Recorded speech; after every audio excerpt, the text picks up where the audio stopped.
What is going on, everybody? My name is Nick, and this is the ROK Music Review, your place to discover and discuss Korean music. And I am here finally with my album review for this solo from Suzy titled Yes No. That's the name of the album, by the way. And the song is titled Yes No Maybe. They just added a second word or another word to that.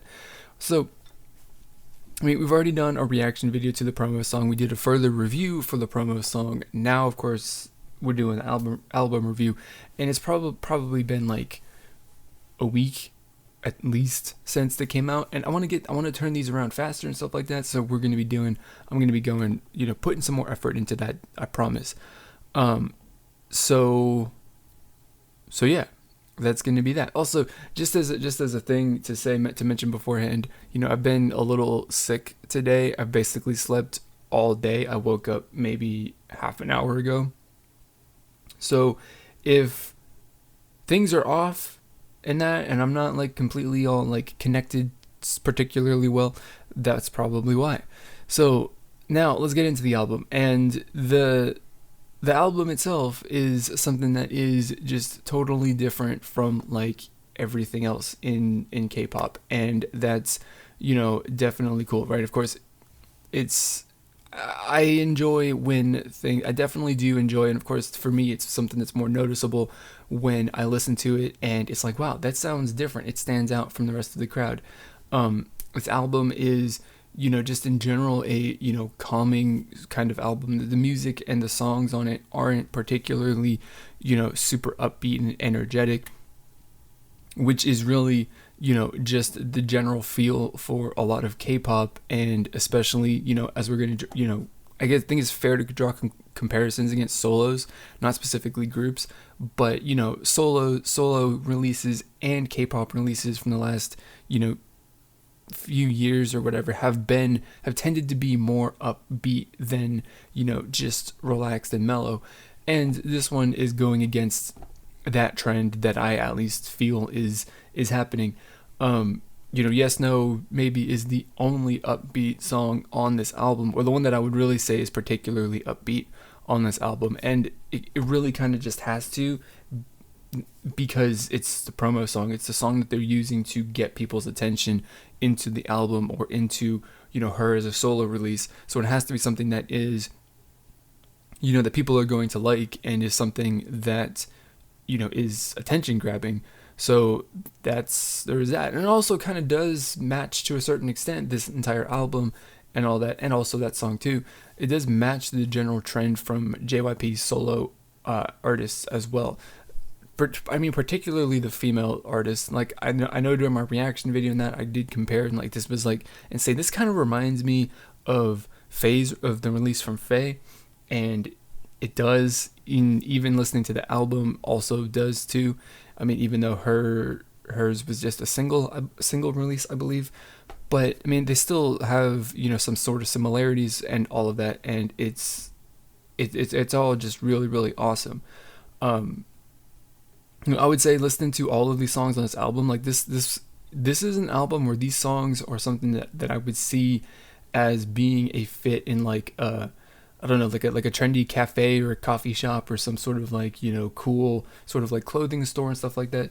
Just because like the atmosphere and all that stuff that they create is really kind of, I don't know, unique. It's relaxing. It's a little bit.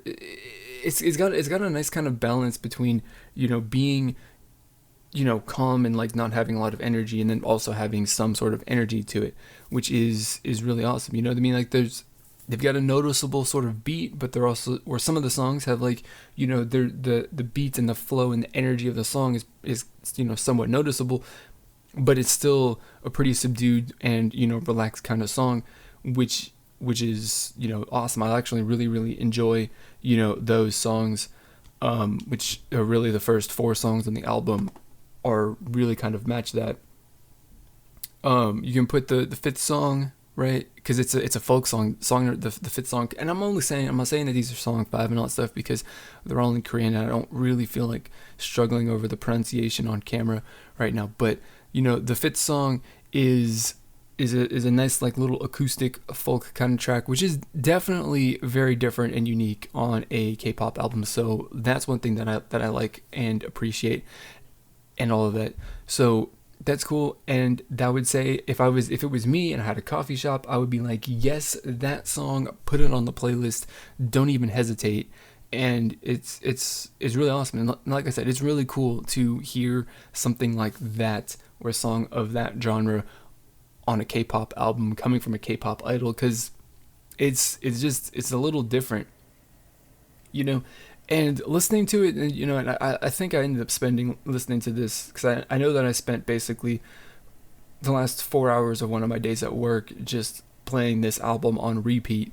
So I've listened to it like a lot, because I mean I really like it, so that's also a big factor in it. But I feel that it is pulling inspiration and stuff like that from a lot of non-mainstream music. And like, I'm just listening to it, and I feel like some of this stuff would actually not be too far out of place, or it would be a really it would be a natural place to find it, coming from a Korean indie group or anything like that, because they're just each song just has some sort of unique sound and aspect to it that I think sets it apart pretty dramatically from just the rest of the K-pop scene in general. And I think that's cool. So I mean, I got the thought at the back of my mind that whoever was putting this together and picking the songs for this album was taking some inspiration or taking some consideration to whatever's going on in the indie music scene right now, or just in general, and putting together something that's unique and different for K-pop. And I think it's definitely cool. I mean, it feels like it's a inspired by indie music at the very least. Which I mean, that I don't know whether or not that's true or not. I do not even know, but that's just the way that I feel. So of course my rating, whether or not I would buy it or not. I mean, like, yeah, I would buy it. Personally, I haven't really decided as of yet how badly I want it. I mean, because it definitely is on my list, up near the top of my list as something to buy, but I'm not sure that I need it so desperately bad that like I'm going to buy it today, if that makes any sense. But who knows exactly what I'm going to feel like when I actually put together my next order of albums. Maybe at that time then I'll just decide like, yep, I want it, so then we'll get it. And I don't know, it's all good. So that's what I got. My question for you though is, if you've listened to this album, then maybe you will be in a good position to answer this. So what do you think about the source of the inspiration for this, just the tone and the sound of this album? Where do you think it came from? I said it kind of came from a little bit of indie music. If you think differently or anything like that, let me know down in the comments below. Of course, just general thoughts and opinions on this album, or whatever else that you've got, do that. And that is all that I have got. Also, if you want to buy this album, I definitely do suggest that you do, of course, to support her and all of that. I'll have affiliate links down below to Amazon listings, to eBay as well. I do believe I'm working on getting that set up as well, so you can shop around, find the best deal for you, and you get something cool, and I will get something cool in return as well. So that is going to be it for this video. As always, I want to thank you for watching, and I'll see you all next time.